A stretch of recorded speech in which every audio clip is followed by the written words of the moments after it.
ಅದರ ಜೊತೆಗೆ 8 ರೈಲುಗಳಿಗೆ ಚಾಲನೆ ಕೊಡ್ತಾ ಇದ್ದಾರೆ ಪ್ರಧಾನಿ ಮೋದಿ. 6 ವಂದೇ ಭಾರತ್ ರೈಲು ಮತ್ತು 2 ಅಮೃತ್ ಭಾರತ್ ರೈಲು ಇವತ್ತು ಚಾಲನೆ ಕೊಡ್ತಾ ಇರೋದು. ಇವಾಗಲೇ ಹೇಳಿದಂತೆ ಒಂದು ಕರ್ನಾಟಕಕ್ಕೆ ಬೆಂಗಳೂರಿಗೆ ಮಾಲ್ಡಾ ಟು ಬೆಂಗಳೂರು ಹೌದು ಅಮೃತ್ ಭಾರತ್ ರೈಲು.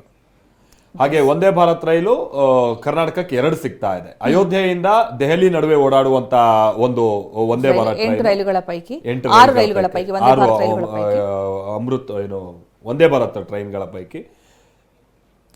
ಹಾಗೆ ದರ್ಭಾಂಗ್ ಅಯೋಧ್ಯೆ ಆನಂದ್ ವಿಹಾರ್ ಟರ್ಮಿನಲ್ 2 ಅಮೃತ್ ಭಾರತ್ ರೈಲ್ ಇದೆಯಲ್ಲ, ಅದು ದರ್ಭಾಂಗ್ ಅಯೋಧ್ಯೆ ಆನಂದ್ ವಿಹಾರ್ ಟರ್ಮಿನಲ್ ಆದರೆ ಇನ್ನೊಂದು Malda Nagar to Shri sir M Visvesvaraya terminal Bengaluru. So ಹಾಗಾಗಿ ಇಲ್ಲಿ ಬೆಂಗಳೂರಿಗೂ ಕೂಡ ರೈಲು ಭಾಗ್ಯ, ವಂದೇ ಭಾರತ್ ರೈಲು ಭಾಗ್ಯ ಇವತ್ತು ಲೋಕಾರ್ಪಣೆ ಆಗಲಿರುವಂತಹ 8 ರೈಲುಗಳಲ್ಲಿ 6 ವಂದೇ ಭಾರತ್ ಆದರೆ 2 ಅಮೃತ್ ಭಾರತ್. ಆ 2 ಅಮೃತ್ ಭಾರತಲ್ಲಿ ಒಂದು ಬೆಂಗಳೂರಿಗೆ, ಒಂದು ಮಂಗಳೂರಿನಿಂದ ನಿಮಗೆ ಗೋವಾ ಹೋಗಬೇಕು. ಕೇವಲ ಈ 4 ಗಂಟೆಯಲ್ಲಿ ನೀವು ಮಂಗಳೂರಿಂದ ಗೋವಾ ತಲುಪೋದಕ್ಕೆ ಅವಕಾಶ ಇದೆ.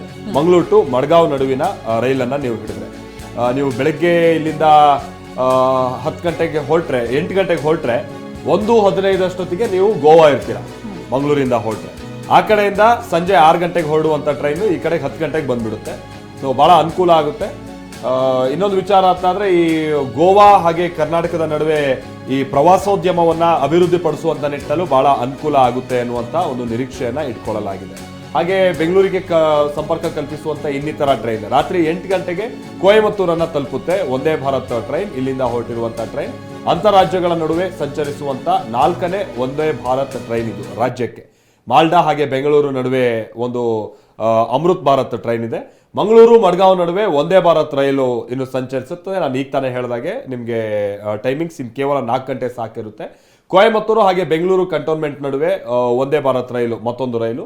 ಇನ್ನು ಮಾಲ್ಡಾ ಹಾಗೆ ಬೆಂಗಳೂರು ನಡುವೆ ಅಮೃತ್ ಭಾರತ್ ಟ್ರೈನು ಓಡಾಡುತ್ತೆ. ಅಮೃತ್ ಭಾರತ್ ಟ್ರೈನ್ ಇದು AC ಕೋಚ್ಗಳಿರೋದಿಲ್ಲ, ಬಟ್ ಬಹಳ ಸುಸಜ್ಜಿತವಾದಂತಹ ಬೋಗಿಗಳಿರುತ್ತೆ. ಆಮೇಲೆ 2 ಕಡೆ ಇಂಜಿನ್ ಅನ್ನ ಹೊಂದಿರುವಂತಹ ಟ್ರೈನ್ ಆಗಿರುತ್ತೆ. ಇದೆಲ್ಲ ಬಹಳ ಅನುಕೂಲ ಆಗುತ್ತೆ ಸಂಪರ್ಕವನ್ನ ಕಲ್ಪಿಸುವಂತ ನಿಟ್ಟಿನಲ್ಲಿ ಅಂತ.